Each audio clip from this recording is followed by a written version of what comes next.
Thomas the tank engine was ill. Workmen had tried to make him better, but it was no use. "Edward must take you to the works," said the Fat Controller. Thomas felt very miserable. Then the Fat Controller spoke to Duck. "I want you to help Percy and Toby while Thomas is away." Duck was delighted. He already knew Percy and soon made friends with Toby and Bertie. Terence the tractor gave him a big welcome too. "Take care of Thomas's coaches," he advised. "He's sure to miss them while he's away." Duck was very gentle with the coaches.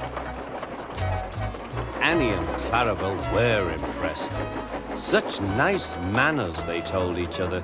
"It really is a pleasure to go out with him."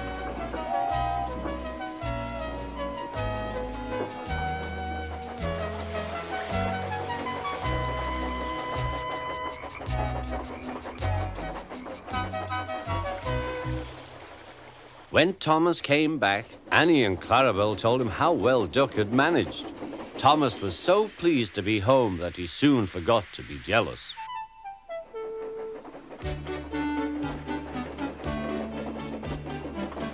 The works had left Thomas's handbrake very stiff. It made his brakes seem as if they were hard on, when in fact they were not.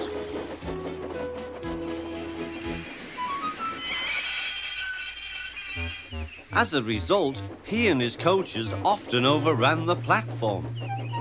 Thomas found this most embarrassing. Gradually, his driver and fireman learned to be extra careful.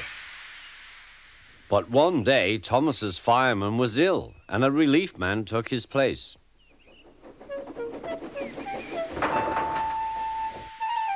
The fireman had fastened the coupling and joined the driver and station master on the platform to wait for Henry's passengers. The fireman had forgotten all about Thomas's handbrake. Thomas simmered happily. Not long now, he thought, as he saw Henry slowly approaching. But Thomas's brakes were not hard on, and suddenly he felt his wheels begin to move. He tried to stop, but he couldn't without his driver and fireman. He tried to whistle a warning, but he couldn't do that either. The guard, driver, fireman, and passengers were all stranded on the platform. "Stop! Stop!" shrieked Annie and Clarabelle. But Thomas, with plenty of steam, kept on going. The alarm went out down the line. "Stop the runaway!"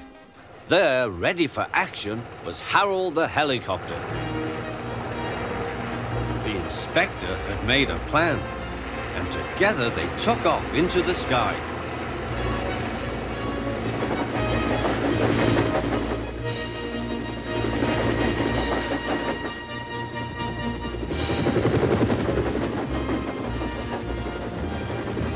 At last, Thomas was tiring. "I need to stop. I need to stop," he panted wearily. As they neared the next station, Thomas saw Harold land.